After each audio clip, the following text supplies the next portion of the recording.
เอาหมู่บ้านนี่มีแต่น้องๆตามสินอายุเพิ่นกับประมาณ5-6 ปีสิตามเป็นเด้อทุกคนบ่ป้าด่างนี่ก็คือว่าอายุก็ยังน้อยมันเป็นเขตชนบทนี่คือแนวนี้เนาะ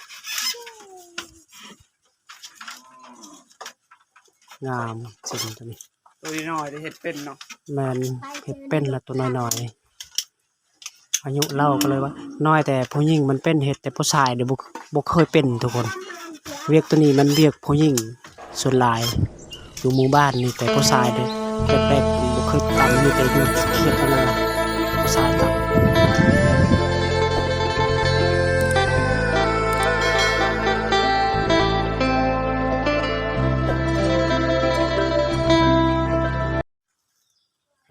เอาทักทายสบายดีพ่อแม่พี่น้องปองปายทุกคนเนาะวันนี้ก็คือว่ากิจกรรมวิถีชีวิตของหมู่บ้านนี้ก็คือว่า2 คนคือเก่าทุกคนเนาะและอย่าลืมกดไลค์กดแชร์กดติดตามฝากกำลังใจให้เฮ็ดคลิปต่อไปทุกคนเนาะวันนี้ก็คือมาวิถีชีวิตของหมู่บ้านนี้คือครั้งแรกในชีวิตฮะกับมามื้อนี้ทุกคน FC หลายคนก็รับเบิ่งรับชมไปอันนี้แม่นหมู่บ้านนี่ก็ฮักเจ้าฮักกะหมาทุกคนการเฮือนศาลบ้านช่องให้เจ้าก็คือแบบนี้เนาะก็คือวิถีชีวิตของหมู่บ้านนี่ก็คือบุหมาดไก่ตัวเมืองทุกคนหลักๆไก่ตัวเมืองในชีวิตประเทศเขตพดอยของไก่ซอกลีวันนี้ก็อย่าลืมหับเบิ่งหับชมของข้าเจ้าอาณาของเด็กน้อยหมู่บ้านนี่ก็คือซ้ำนี่แหละบ้านนี้ก็บ่ได้ลุลาบางคนก็ลุลาบางคนก็บ่ได้ลุลาทุกคนนะบ้านนอกของนาก็คือซ้ำนี่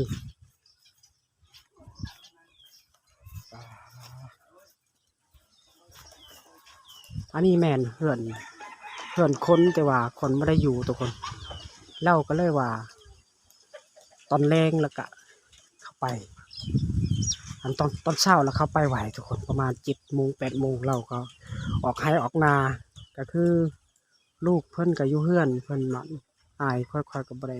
คือเราย่านทุกคนอันนี้คือแม่นเฮือนศาลพุ่นอยู่ในเขาตำชิ้นเพิ่นป้าทุกคน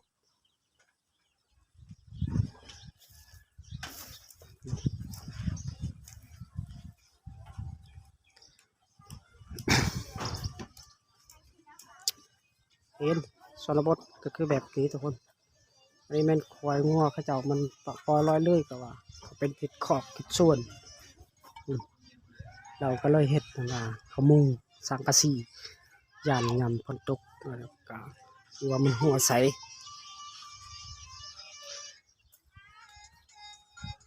ป้าตามชิ้นงามทั้งหมด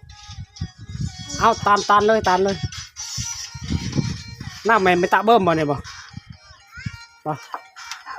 โอ้ไม่ก็ลึกนะเราว่าเฮ็ดเองทุกคนเลยนี่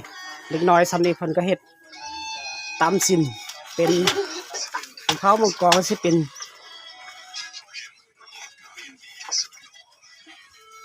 อายุไม่ชิกมอเจ้อ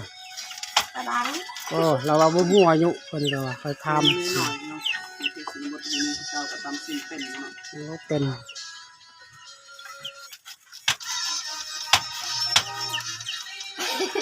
ห็นบ่งามเลยทุกคนอันนี้เป็นขอกไก่ทุกคนก็คือแบบนี้ขอกไก่ทุกคน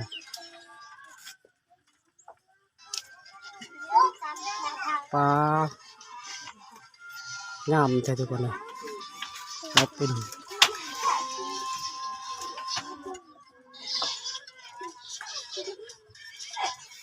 ข้าเจ้าเฮ็ดเองเห็นป่ะบ่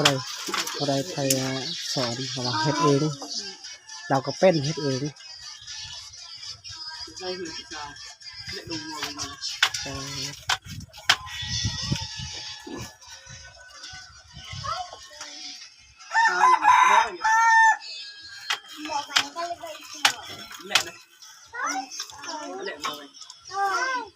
เอาอย่าลืมหักสมน้ำกันFC หลายๆคนก็คือนี่พระเจ้าตันสินเคยเป็นอายุ ประมาณ10 ปี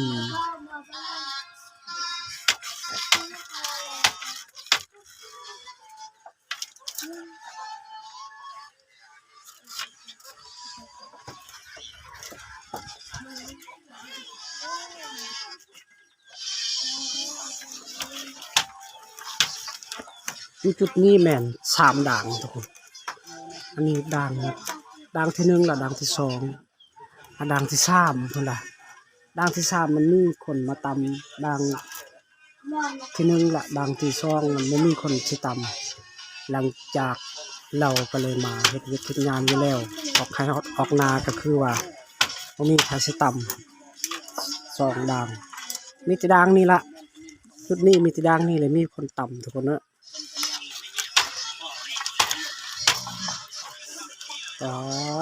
งามวิถีชีวิตของชนบทหาดาวสอบลีหมู่บ้านนี้ก็หากันเล็กในชีวิตหากันมาเมื่อนี้ก็เห็นข้าเจ้าต่ำสินกันหลายๆอยู่มองนี่จุดนี้แม่น3ด่างก็เลยว่าด่างตัวนี้เราก็เลยสิต่ำนี่อายุเราก็ประมาณ10 ปีเพิ่นก็บ่ได้เฮ็ดเวียกหยังมีแต่ต่ำสินอย่างเดียวเพื่อนจะมีแต่เรื่องล้านกับนึ่งข้าวเปล่าไผ่ประมาณนี้แหละทุกคนเอาหมู่บ้านนี่มีแต่น้องๆตำสินอายุเพิ่นกับประมาณ5-6 ปีสิตำเป็นเลยทุกคนบ่ป้าด่างนี่ก็คือว่าอายุก็ยังน้อยมันเป็นเขตชนบทนี่คือนี่เนาะงามจริงตัวนี้ตัวน้อยได้เฮ็ดเป็นเนาะแมนเฮ็ดเป็นละตัวน้อยๆอายุเล่าก็เลยว่าน้อยแต่ผู้หญิงมันเป็นเฮ็ดแต่ผู้ชายเดี๋ยวบ่เคยเป็นทุกคนเวียกตัวนี้มันเวียกผู้หญิงส่วนหลายอยู่หมู่บ้านนี่แต่ผู้ชายเด้แปลกๆแต่บ่เคยต่ำมีแต่อยู่เขตอันนั้นน่ะผู้ชายต่ำอันนี้แม่นเฮือนเขาเจ้าทุกคนเนาะนี่ปลาอันนี้แม่นเฮือนผู้ชาย